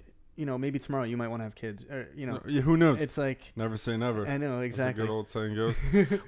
Can we talk a bit more about your business or no? Yeah, absolutely. So you're a landscaping business. Okay, yeah. But that's broad. That's like saying I do business. Yeah. What do you mean? It's like, so I did the tree cutting for 2 years. It was just under 2 years, and I had that under my belt, and like you guys said in the last podcast, even though you do something and you want to like move on, you always have that skill to go back on. So I was like, all right, I have this tree cutting under my belt, and I wanted to maybe get more into like personal training and fitness, but it wasn't really working out. It was like I would have had to go back to college and all these. What do you mean? Why? I mean, are you talking more like on the nutrition side? Nutrition side, exactly. Okay. So I wanted to like get into like I did heavy research, and I was like, you know what, maybe this isn't my thing. It's like it's a little more complex, So I was like, you know what, maybe I'll consider starting my own landscaping business. Cutting lawns, trimming and whatnot. Like just kind of like basic, easy stuff. And I just started for a couple people I knew, and then it just started building, just word of mouth, Like I think I put an ad in the newspaper, and like I got like 2 old ladies that called me, and they were like, "You're that expensive," Like so So I was Oh, like, let me tell you, my name's Davey. I do it all shirtless. shirtless the whole time. Just a slight extra charge. So yeah, the first year it was last year was my first year, and it was a fucking nightmare. It was just like there was always problems. Like I needed more equipment and this and that. This year has just been unbelievable. You know, it's just like I know what I'm doing now. It's like I have a higher clientele, and it's just like I can work at my own pace. You know, like it's just, I mean, the more I want to make, I can work harder. You know what I'm saying? Like it's like I can kind of the sky's the limit type of deal. You know. It's nothing big. It's just kind of like I want to keep it small and contained, you know, and it allows me like in the wintertime, you know, like this past winter I went to Colombia and Brazil for a couple weeks each, you know. I plan on doing the same next February, you know. I'd like to go back to Colombia and, you know, maybe hit up another country or something, you know. Good for you, dude. That's so cool. Yeah, it's like I've always wanted to like the landscaping, I don't think it's going to be what I want to do forever, you know, but it's like right now it's just kind of it's putting me in a position where I can, you know, kind of work at my own pace, you know. I get to it's awesome, you know. Of course I have my shitty days, you know, where it rains or it's 100 degrees. But it's like I'm able to just kind of like do my own thing, you know. I actually was getting overloaded with work, so I have a friend who's been helping me. Cool. And I'm starting to actually trust him, so, you know, maybe next summer, maybe, you know, I can rely on him for like a week or two while I go away, or, you know what I'm saying? It's Dude, like that's crazy. Yeah, it's like that's so sick. Like I said, you're undermining this a little bit. Like you're like I don't being know. a little too humble. No, it's so hold on. So when you do this, do you have like a not a menu? What do you call it? Like an offering guide? Like what do you do? Spring cleaning? Like yeah, I mean, I have like a website. I have shout it out. I think it's dblawncare/landscape.com. Yeah, I have this girl that does all that stuff. She deals with my website and the design. She created my t-shirts, sweatshirts, and all that stuff. And I think my first year, I was like, I want to create this big business. Now I just want to keep it like, you know, I'm kind of like slowly, you know. It's like I'm in no rush, you know. It's like I don't have any intentions of, you know, becoming like a billionaire off this or anything, you know. I'm just kind of putting away a little bit of money, you know, like it just kind of I want to like enjoy myself, you know. It's like life is just, we're already 26, 27, you know. It's like we're only I know 26. We're only 26. So it's like I don't know. Like I said, we'll see how it goes. I mean, sometimes I find myself working too hard, too much, and I start losing my grip on reality, you know. It's like I'm like, you know, I can't lose. I have to find that. You have to find that balance, you know. It's like balance is everything. I have this conversation a lot with my parents because they're nuts. They're fucking crazy when it comes to work, and I think we all are when it comes to being passionate about something. You don't hold back. You drive yourself mad, and especially what you're talking about with the trust. That's a huge step. Absolutely, because when it's your baby, to let go of something, man, exactly. I think it's the hardest thing. Right. And especially like just I mean, it's cool. If you want to keep it contained, I'm sure you'll keep it contained. If you want to grow it, I'm sure it would do just fine growing too. But it definitely takes you to be ready to do it. Right. Because as soon as this is a conversation. You of all people, no, like, you know, from Swiss Bakers. I mean, dude, like, we have this conversation all the time. When you start to realize that you have other people's income in your hands, exactly. You know, it's not. You're not just messing around. Right. You know, it's like Stohries is Nick and I like working on something. Right. All right, and like whatever guest comes on, there's no one that's really getting hurt unless one of us makes a fool of ourselves or whatever. Right. But when you're talking about like having too much tequila, yeah, start bringing those shot glasses around, huh? No, but when you start having like guests, having employees, or like on a level that's like more than two, more than just you and the other person that's in it, it gets very different, right? Because exactly. It's a thing that's supporting other lives, and it's it's an incredibly important role, right? Exactly. You know? Like I said, you know, like. I don't know how I feel like next year being like, you know, let's say next summer I decide to go to, you know, Colombia to see my Shakira or something, you know. Yeah, of course. She misses you. Let's say I go away next is that good? I go away next summer, you know. It's like how do I feel about giving all my clients to this kid you know what I'm saying? It's like you know, It's scary. It's scary, but like But it forces you to build systems and systems that work. exactly. That's I true. forgot who said this. Someone says this all the time, and they say a good boss is one that's business runs the same with them or without them there. That's true. Yeah. Yeah. You know, because it's I think that would dude, it's say a lot about easy. your It says a lot. employees and It says everything. Yeah. it's the hardest thing ever. right. though. You know, it's definitely not easy. Right. But if you think about it, all it does is it forces you to make things, to put it politically incorrect, idiot-proof, or to put it nicely, systemized. Absolutely. Yeah. Right? Like, it has to be systemized, and it has to, meaning, if you have to build checklists, and oh Exactly. my god, dude, the amount of checklists that we've built at Swiss Bakers, it's disgusting, man. Because you begin to admire companies like McDonald's and all these, dude.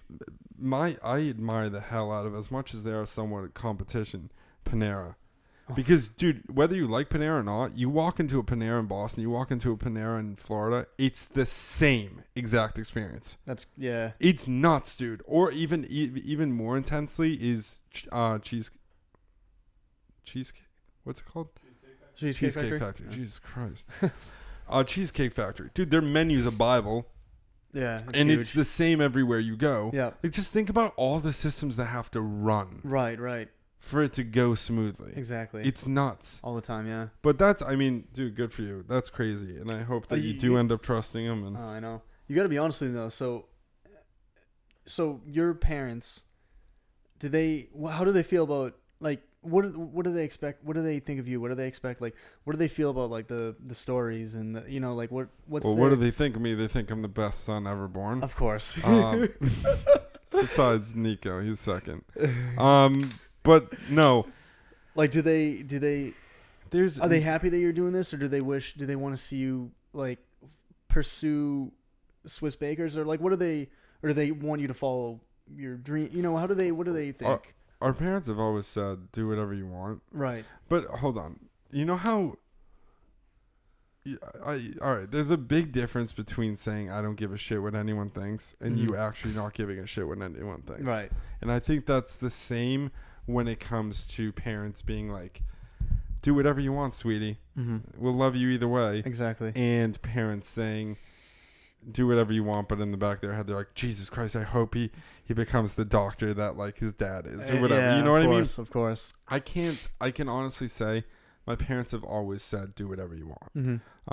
And the reason I know they're serious about it is because when I first approached them junior year of high school and said I didn't want to go to college right away, they were like, okay, what are you going to do? Right. And I was like, well, I'm going to go to Switzerland. And they were on my fucking ass About that. They were like, okay, great, but you're not going to just go hang out. You're going to go work. Yeah. And then they were on me. They gave me deadlines and all, because as a young person, you need deadlines. Of course. And I think everyone needs deadlines. It's not even an age thing. You need some form of deadlines, whether they're given to you by someone else or you give them to yourself. I think you need deadlines to move forward.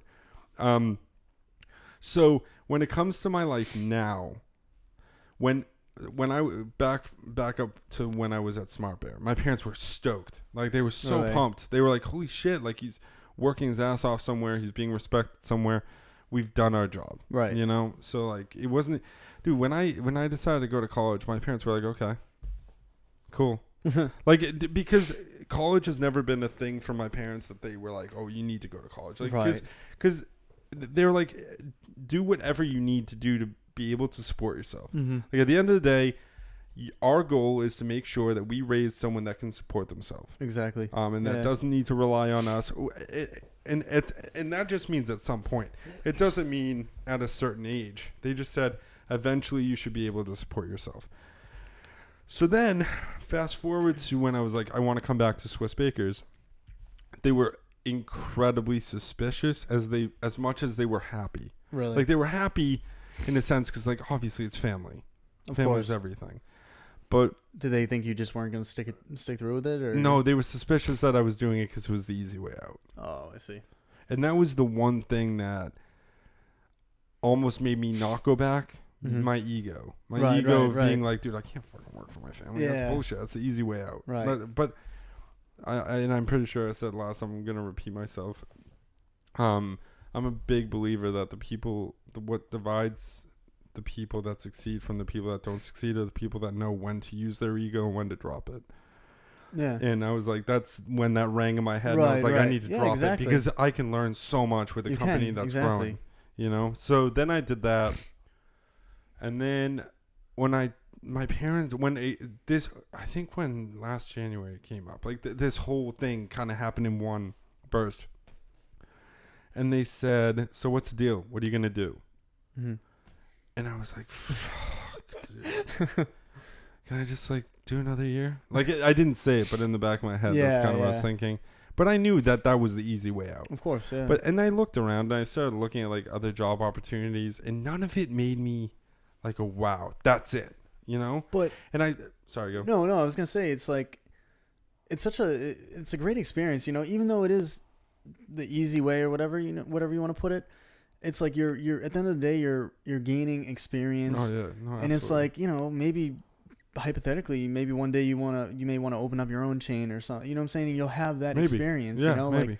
Like, no, I don't regret it. Right. Like after I moved on and I worked, dude, the amount I learned and the amount I got to impact was incredible. Yeah, incredible. Like I don't think, and that's what scared me even more so though, is getting used to the hours that I began working with speakers. I gave it my all because how many it hours felt like a week? Like, I mean, now it's toned down to like normal hours. Now it's like 50, 60 hours now a week, which to me is normal hours. Yeah, which is somewhat normal. Well, I'm an early bird. I like going in early and getting my stuff done early. But back in there was weeks where I was working 120 hour weeks. And dude, it's not fun. Yeah, I'm it's sure hell, you could testify, like, you're working that much. Can you safely say, like, you were starting to like lose your grip on reality? Dude, you burn out. Just, you fucking lose your mind. You get to a point where you're just like, what am I doing? Why am I living? Like, what am, you know? It's like, it's great, but it's like, I think that's hell on earth. It sucks. No. Sorry to interrupt, but like when I was working at the 2 Dunkin' Donuts, I was doing 68 hours a week, fucking making coffees and, you know, making sandwiches for people. But always at the back of my mind, I was like, you know what? I'm going to be cycling across the country in a couple months. You know what I'm saying? Like, it was, you know, that's why like you said, it's important to like write down goals and whatnot, you know, like I feel like it gives you something to, you know. It's whatever makes you happy. And that sounds so cheesy. And the reason I wish that I had a different way of putting it is because I feel like everyone says that, but no one lives by it. Right. Everyone says, oh, do whatever makes you happy. And going back to that and what my parents think about all this, my parents were definitely hesitant about what I was doing. Because, like you, the amount of things that I've said I'm going to do and never gone through with. Absolutely. Dude, the list would take up a novel. Like, it's seriously. It would take up a binder. Because at one point I started a clothing company. At one I can point, see that. Dude, there was so many things I wanted to do. Right. And like I'd like half-ass it. I'd like print the T-shirts and then never sell them. Or like there was just a bunch of, like, so many times. And my parents saw that. And so when I approached them for the first time, I don't even know when I told them. I was like, I'm going to do this. And dude, I don't even think they knew what a podcast was. I started explaining it and they were like, okay, and what's the end goal? Like that, and that kept coming up. It was like, what's the end goal? I was like, what do you mean what the end goal is? The end goal is me talking with people I'd never ever talked to. The end goal is hopefully having people listen to it and opening their minds to other concepts, other type of people. And the ultimate end goal is, imagine you coming on again in a few months and saying, you know, like, I don't know, I wanna write a book. And me being like, yo, I had a publisher on, or I had someone that wrote a book. You guys should talk. Yeah, absolutely. And then all of a sudden, all these like connections and, dude, you build an entire network of people, you absolutely. know, and that gets us back to tribal days in a sense of, let's have a community. Start a new we need a community. Revolution, yeah. Start a revolution. Yeah, that's what we're trying to do. No, I'm just like, start getting people to fucking put down those walls and get together and hang out and get outside their comfort zone. Exactly. In small ways, because most people don't want to get out, and it will take a lot of time until they're willing to take the steps. But my biggest fear has always been being 70 years old or being 80 years old and saying, holy fuck, I should have done this. Right, I should have met exactly. with this person. I shouldn't have held a grudge against this person.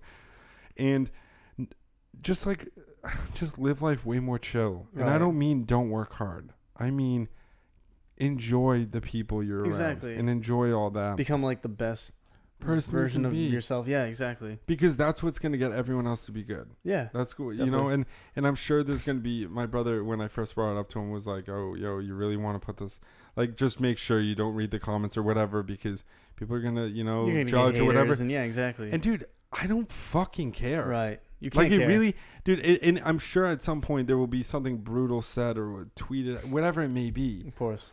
But Fuck it. I've never not like Yeah. I've always cared about what other people thought up until this, Right. and that's what made me realize I got to do this. Whether it brings me, it's not even about money. Like it's just, Right. it's literally we're not making money That's- yet, and Right. and I don't even care if it Right. does. I can do it on the side of my job that I love more now that I'm doing this, and I'm just doing it. It's like me hanging out with you Right. at a bar downtown and having this conversation. Exactly. We're recording it and hopefully letting other people, even No. if that's one person, benefit from it. Yeah, exactly. I think that's like important, like doing something that you clearly love, like Mhm. podcasts and whatnot, talking to people, engaging, and the money will come. You know what I'm saying? As long as you enjoy it, it's like it's just it's an interesting like concept. It's just I think it's awesome. I really admire Thanks, bro. that you like Means a lot. completely got out of your comfort zone. You know what I'm saying? Like it took, when I did the bike trip, it took so much. Like I was scared shitless, like every single day, Can't even imagine. every single day. This was, is a joke compared to that. no, dude. no. Seriously, like I've come to realize that like anyone could. I met so many people are like, I couldn't do that. I got a kid. I met a family when I was, I want to say I was in Pensacola, Florida. I was somewhere, and I met a family, and they had stayed with one of the people that I stayed with, and it was a mother, a couple, husband, wife, and their daughter. And they sold their house, and they're just traveling on their bicycles. I think they're down in like South America, somewhere. I don't know. It's just like, do what you love, It's like, and just forget the, you know what I'm saying? Yeah. Like, I mean, I don't know. Maybe they'll get back to reality one day and be like, yeah, we got to make some money or something. You know what I'm saying? Maybe. But They'll figure it out. Exactly. It's like, but at the end of the day, it's like when they're 60 or 70, like you said, they're gonna be like, we did that. We didn't say we wanted to do that. We did that. It's just incredible. Like how if you just get out of your comfort zone, and just put fear behind you, you can just, You can do anything. anything. Yeah, it's Sounds crazy. Like, crazy, but you can. no, seriously, it's like, when you told me about the podcast and everything, it actually made me like, it's been 4 years now since the bike trip, which is crazy. And it made me like reflect back, and I'm like, it's just crazy. Like how hard I got out of that comfort zone, and so, Dude, well, I'm proud of you. I think it's awesome. And, dude, we'll wrap this up pretty soon. yeah, no problem. But the last question, have you ever thought about writing a book?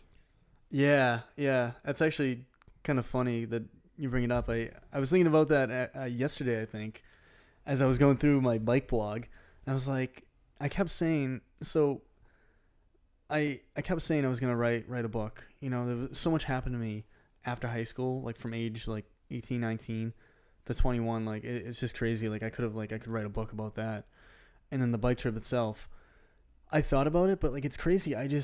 Things just keep happening. Like I went to Colombia, Brazil for a month, and I'm like, oh, I can write my story up until that. And then I went to Mexico in July, and I'm like, oh, I could write my book up. You know what I'm saying? It's Right. No, but okay, so I think the biggest issue that creatives have is they don't know how to tie things together. right. Because if they did, I mean, musicians wouldn't have managers and all the right. I mean, there's a reason that creatives have managers. Absolutely. Because you need like a business mindset. That's a completely different part of your Definitely. brain. So if you break it down, don't overanalyze it. Just chill and think about, what if you wrote a book just about your bike trip, Yeah. right? If you just took, dude, that Focused is, on that. Yeah. how long was that? How long was the whole trip? It was about 5 months. Dude, 5 months, that's enough to fill 2 I books. know. If you just wrote a book and you could even have it be like part of it, have it be somewhat like a guide. Right. You know, like if someone else there's a book, and I forget what the name of it is, about a kid that hiked the Appalachian Trail. In the woods or something? Is it? I don't know what it's called, dude. It's a kid. It's a kid. It's not an adult. I think he's around our maybe he's like early 30s, but he hiked the Appalachian Trail and then wrote a book. Dude, it might be called I Hiked the Appalachian Trail. I forget, but it basically is also a guide. So like each chapter also walks you through what he used, what he like, the trails he took, and all that kind of stuff. You could do it like that, or you could just do a straight up diary. That would be something like just a published. Dude, I think it's an unbelievable story. I know, and it's almost a shame that other people. Well, hopefully people will hear this, and it'll inspire them. But I think it's an unbelievable story, and while it's still fresh, to like get it down. Like I'm sure you took notes, and I'm sure there's things absolutely. that you have. And I know you have a blog. I wanna like I do want to like get something down before I start to forget. You know what I'm saying? It's like. It's crazy though. Like I really hope to see people do some either. Like I met this guy, he like walked across America. Like so many incredible people. So many people that just did things that like made me look, like nothing. You know what I'm saying? Like I know cycling was incredible. But like it's just I would love to see people like to just go do it. To even if it's just like driving across the country or something. Like. I had someone randomly message me, like I've never met her or anything. She saw my blog. I forget, she lived somewhere in the central south area. And she just sent me a message and she's like, hey, I'm going to be in parts of the USA that you're going to be in. And I think I like scared her. I like sent her so much information. Like I'm like, oh, you should check this out. Like, I just kind of like, and then I sent her another follow-up message. I'm like, but at the end of the day, you're gonna do whatever, you know what I'm saying? Like it's everyone has their own story, it's crazy, but I hope to see some more people like me, you, Anthony, that just like, do things. But I mean, to all those people that already, do like from a young age and are already following their passion, like power to them, it's like, that's great. So, Absolutely, dude. Yeah. No, but seriously, think about writing that. I should. Be cool. I'd buy a book and I'd definitely talk about it. I think it's awesome. I think it's dope. I'll autograph it for you. Yeah. Please autograph it for me. Please autograph it for me. All right, Davey. Thank you so much for coming. Anytime. It's been a blast. How long did we go? An hour and 52 minutes. Holy shit. It feels like it's been like 45 minutes. It went so quick. That's incredible. So, Davey, do you want to give a shout out to the company, to the website, anything? Yeah, Twitter, Instagram, Facebook, whatever you want. Yeah, just, we'll link it below too if you're on YouTube. We'll link it below on YouTube if you want. Just your social media or whatever Facebook, you want. It's find me, David Bryan, if you have any questions. I changed my name from Davey to David after high school. Did you really? It's funny when you call me Davey still. I'm like, I fucked up. I didn't do my research. No. Everyone from high school comes in and they're like, Davey, what's up? And I'm like, only my mom calls me Dave. But it's funny. Keep calling me it. All right. Word. All right. Well, we'll link David's Facebook in the YouTube. You can reach out to him and ask him questions. It's definitely an inspiration. And thank you for coming on. For Stohries, thank you all so much for all the support. I'm blown away. I'm absolutely floored. We got 235 views on YouTube in 2 days, which is that's more than I ever thought. 48 hours. My goal for the first week was 50. So I'm like super hyped. And then when it comes to our email, it's Stohries. That's STOHRIES podcast@gmail.com. Stohries podcast on Instagram, Stohries podcast on Twitter, and then we also have a Snapchat, which is Stohries podcast also.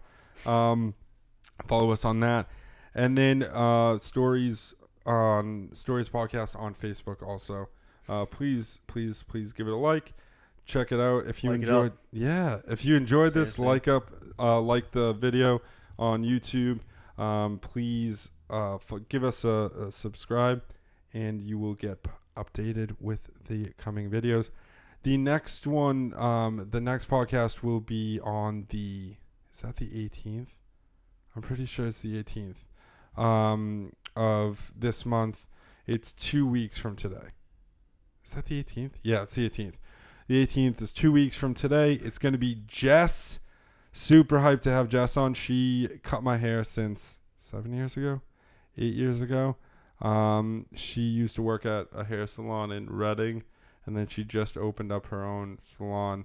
True, strong mother and entrepreneur that I'm super pumped to have on. Wow. She's awesome. She's really, really great. Thanks again, and thanks for we got approved on Apple Podcasts. So if you have an iPhone, go to the podcast app. It's the purple app that looks like it has a little figure like with little. Yeah, I'm not gonna do a good job describing it. It's just a little purple icon. And then if you have an Android, the Google Play Store also has, again, just search Stohries Podcast and you will find it. Thanks so much, everyone. Chapter 2 is done. Thanks, guys. Yeah. Bye.